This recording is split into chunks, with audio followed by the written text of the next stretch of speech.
Pinalagay ng alkalde ng San Mateo sa Ringal ang pagtatapak ng basura ng Maynila. Abi-kabila ang tambak ng basura.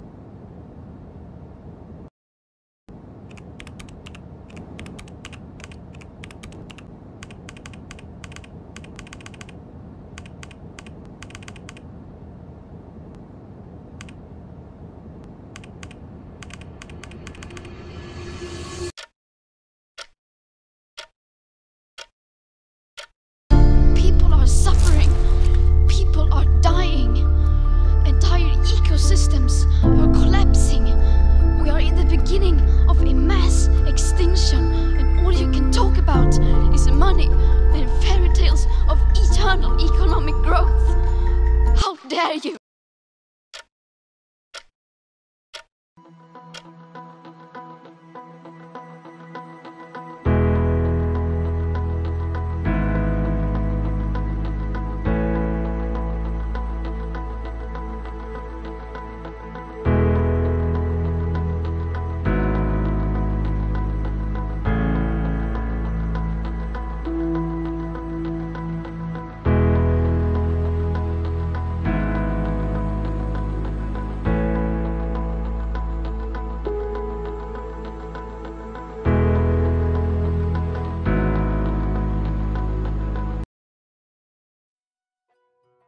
Hello, I'm here today with... I'm Coral Bradley Simain. Okay, so for my question, do you think COOP is doing enough to promote environmental protection?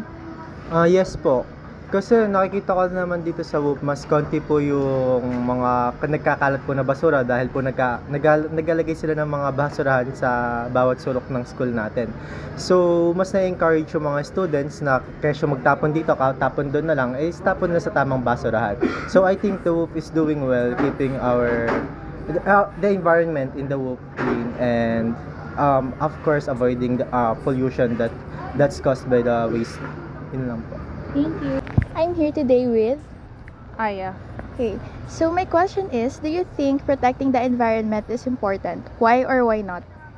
I think protecting the environment is important because not only is it important for just this generation but also for the future generation. Thank you. Name po? Diasta Juan Carlos. Have you ever joined a tree planting or cleanup activity? If yes, what did you learn from it? Yes, nung first year ko in college, part of project namin sa NSTP yan. And na-learn ko na very helpful siya sa environment and fun experience siya. Name po? Victor Paulo po. My question is, how can we encourage more students to care for the environment? Siguro by simply pagtatapon ng basura sa tamang tapunan or basurahan.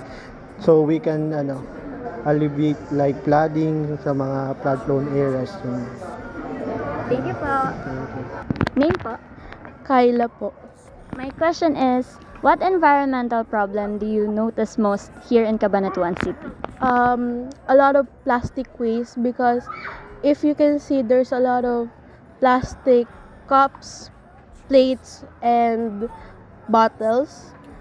Importantly, there are many people who throw their trash everywhere, not keeping their own materials. They do not throw their trash away properly and respectfully to the owner of their house, the community, and around the places. And I think that they should really throw their trash properly, because the environment, some plants and some creatures can be unalive because they throw the trash everywhere, and especially the animals who you can see, the people who do not care about the animals and the environment as well. Thank you. I'm here today with... Roland Competente. So, Sir Roland, in your opinion, how can teachers influence students to become more environmentally responsible?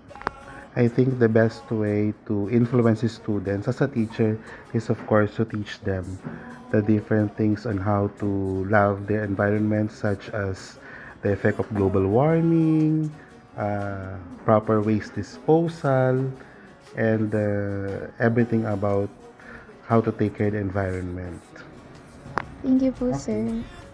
I'm here today with Ma'am Freda. Okay. Ma'am Freda, what is your message or advice to students about protecting the environment, both in school and their communities? Okay, may advice to all the students, actually to all the people in our community. Actually, hindi lang isa yan marami. Number one siguro na problem kasi is yung basura. Ayan. Kaya dapat hindi lang natin sinasabi na magtapon sa tamang basuran, kundi gawin din.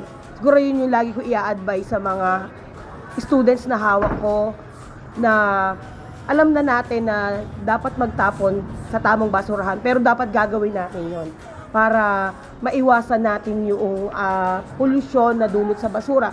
And then number 2 siguro, yung pinaka-basic na kailangan gawin para sa protection of our environment, yung pagtatanim ng puno.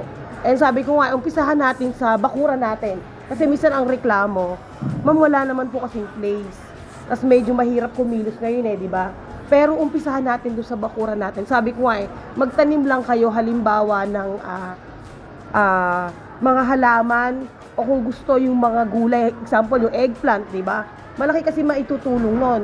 Bukod pa sa merong tayong aanihin, pero yung kasing siyempre alam naman natin yung mga dahon, nagbibigay sa atin ng oxygen yan, di ba? Inaaral naman natin lahat yan. O kaya yung mga puno na hindi siya ganong tumataas, katulad ng mga atis, gano'n yun. Ang pinaka-basic kasi yun yung pagtatanim ng puno. Thank you so much po. Thank you din.